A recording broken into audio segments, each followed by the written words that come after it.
Margaret Baker from Tampa sits at her kitchen table, tears streaming down her face, as she explains her deepest financial regret. "I thought a reverse mortgage would solve my money problems. Instead, I've created a nightmare for my children.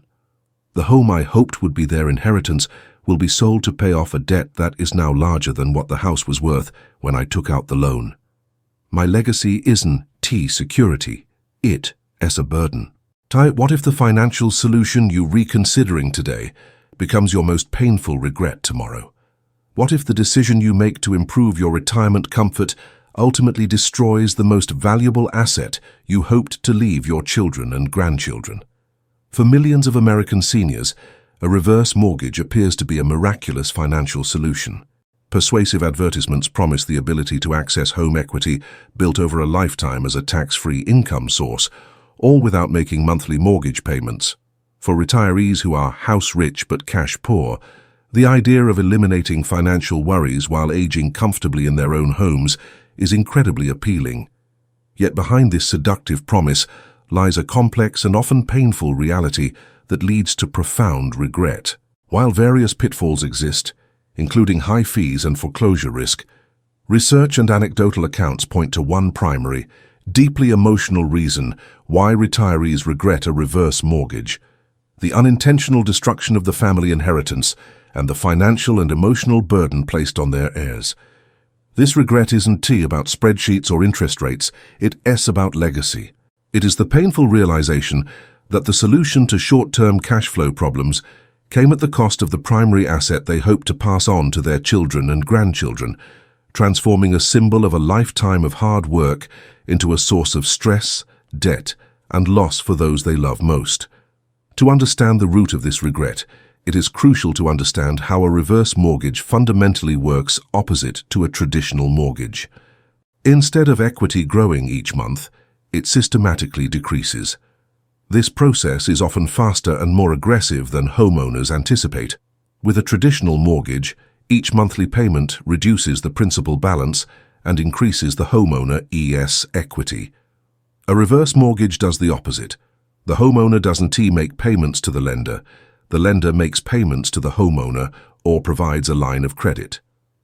Each dollar borrowed, along with accumulated interest and fees, is added to the loan balance. This creates a snowballing debt that continuously grows.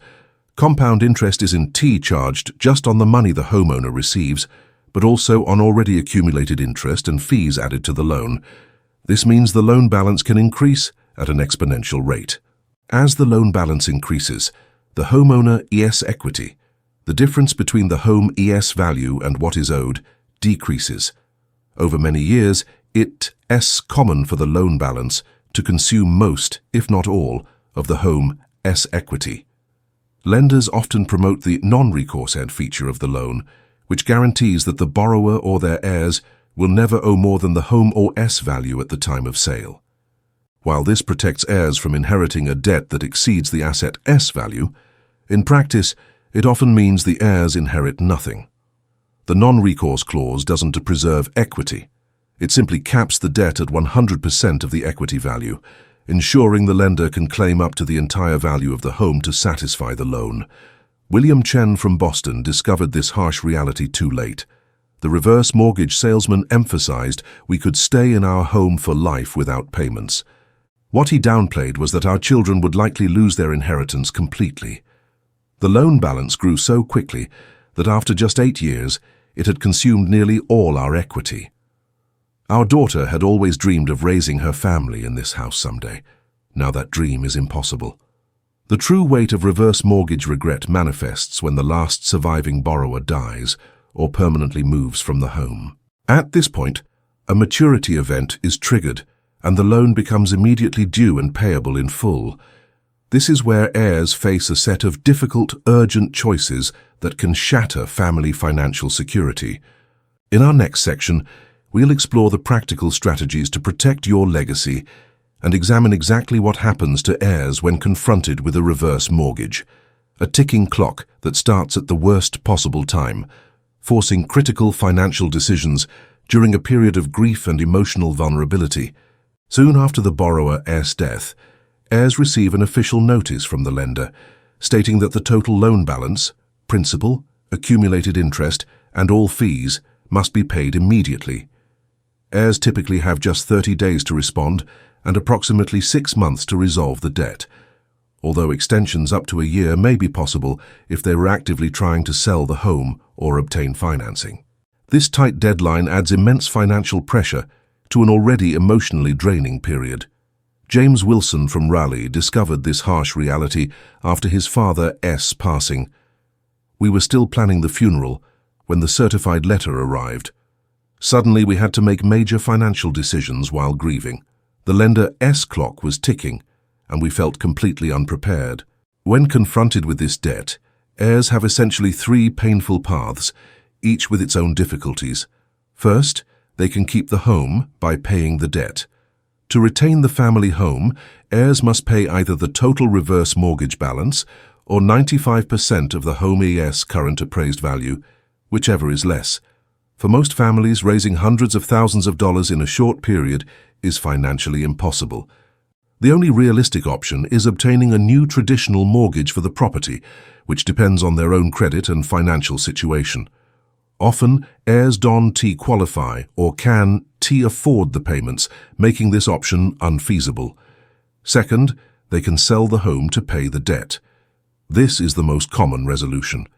Heirs are forced to sell the home to satisfy the lender. If the home sells for more than the loan balance, heirs keep the difference. However, due to the loan balance growth over years, this difference is often minimal or non-existent. The family is forced to liquidate a precious asset, often with little or no financial gain, just to pay off their parents' debt. Third, they can surrender the home to the lender. If the loan balance exceeds the home's value, or if heirs can sell the property in time, they may choose to turn over the deed to the lender through a deed in lieu of foreclosure, or allow the home to go into foreclosure. In this scenario, they lose the home completely and receive nothing. The family legacy is effectively erased and transferred to the bank. The equity doesn't disappear just because of interest. Reverse mortgages are notoriously expensive products with a multi-layered fee structure that significantly accelerates the growth of the loan balance. Many borrowers don't fully comprehend these costs, which are often financed by the loan itself. From the outset, a homeowner's equity is significantly reduced by substantial upfront fees. The origination fee for processing the loan can reach $6,000 for a home equity conversion mortgage, HECM, the most common type of reverse mortgage. The initial mortgage insurance premium, MIP, adds another 2% of the home's appraised value. On a $400,000 home, that's an immediate $8,000 fee. Third-party closing costs for appraisal, title search, recording fees, and other services can amount to thousands more. Crucially, these costs, which easily total $15,000 to $20,000 or more, are typically added to the loan balance. This means the homeowner starts accruing interest on these fees from day one. Beyond initial costs, ongoing fees are added to the loan balance over time. An annual MIP of 0.5% of the outstanding loan balance continues to accumulate. As the loan balance grows, the dollar amount of this fee also increases. Servicing fees of up to $3,500 monthly may be charged to administer the loan, further adding to the balance. These layered fees ensure the loan balance grows much faster than interest alone would cause, accelerating equity erosion and worsening the problem heirs will face. To protect your legacy and your heirs, consider these practical protection strategies. First, explore all alternatives before committing to a reverse mortgage. A home equity line of credit, HELOC, allows you to tap into equity as needed while making interest-only payments. Though it requires monthly payments, these can be significantly lower than a traditional mortgage payment. Second, consider downsizing. Selling a larger home and purchasing a smaller, less expensive one can free up substantial equity while still preserving home ownership and a potential inheritance. Third, investigate a sale-leaseback arrangement with family. Some families arrange for adult children to purchase the home from their parents, who then pay rent to live there. This transfers the asset to the next generation while providing parents with a cash infusion. Fourth, research property tax deferral programs. Many states offer programs allowing seniors to defer property taxes until the home is sold. reducing ongoing expenses without creating a large growing debt. In our next section, we'll explore how to manage financial relationships with family members and professional advisors to ensure your legacy is protected while still meeting your immediate financial needs. While protecting yourself from the pitfalls of reverse mortgages is critical, managing the financial relationships with your family members and advisors is equally important. The decision about whether to use a reverse mortgage isn't just financial, it is deeply personal and familial, with implications that stretch across generations. One of the most overlooked aspects of the reverse mortgage decision is the impact on family dynamics. Many seniors avoid discussing financial matters with their children, feeling it's either not their business or fearing they'll appear financially vulnerable. This communication gap often leads to the most devastating regrets. Susan Williams from Cleveland learned this lesson the hard way. "I never discussed my financial struggles with my children. I thought getting a reverse mortgage was my business alone. After my stroke, when I moved to assisted living, we discovered the loan had consumed most of my home's value. My son was devastated, not because of the money, but because he would have helped me if he'd known. Our relationship suffered from my silence." To properly manage these crucial financial relationships, follow these strategic principles. First, practice radical transparency with your heirs. Before making any decision about a reverse mortgage, have an open family discussion about your financial situation. Many adult children would rather help their parents financially than see them take on a reverse mortgage. Some families discover creative solutions when they work together, like adult children helping with expenses, setting up formal intra-family loans with favorable terms, or establishing a family partnership to maintain the home. Jennifer Lewis from Minneapolis shares, "When my mother was considering a reverse mortgage, she actually talked to us first. I was shocked to learn how quickly the loan would grow. Instead, my brother and I now share her expenses. She gets the support she needs and we will still inherit the family home we grew up in." Second, apply the legacy lens to financial decisions. When evaluating any financial product, ask yourself, how will this decision affect my family after I am gone? The best financial choices balance your immediate needs with your desire to leave a legacy. Often, the options that seem most attractive in the short term create the most regrets in the long term. Third, be wary of advisors with conflicts of interest. Reverse mortgages are highly profitable for lenders, which means they heavily promoted. Seek advice from fiduciaries, professionals legally obligated to put your interests first. Consult with an elder law attorney who specializes in estate planning and a fee-only financial advisor who doesn't earn commissions from product sales. Linda Jackson from Atlanta shares, "The reverse mortgage salesman made it sound perfect. But when I spoke to my independent financial advisor, she showed me how much equity would be lost and suggested alternatives I hadn't considered. That second opinion saved my home for my grandchildren."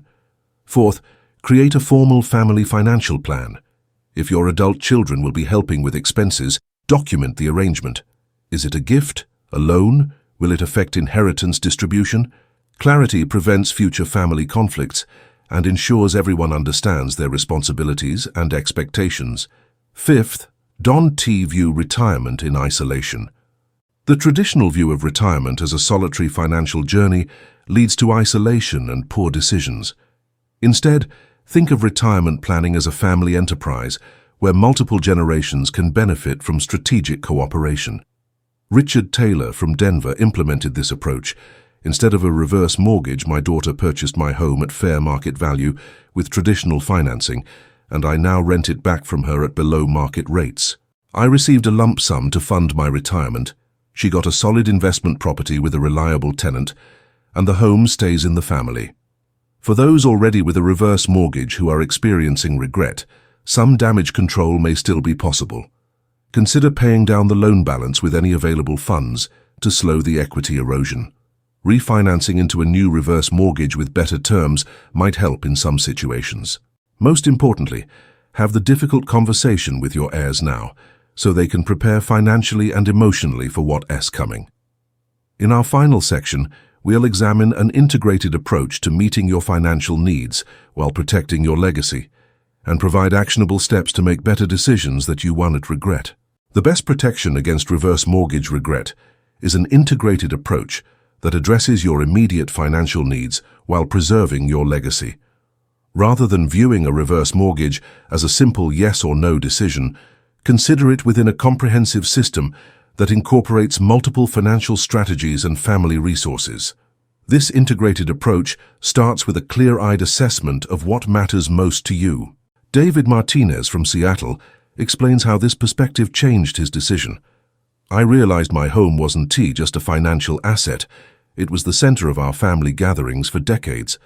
By prioritizing that legacy value over immediate cash flow, I found better solutions that preserved what mattered most. The cornerstone of an effective integrated system involves these 4 interconnected elements.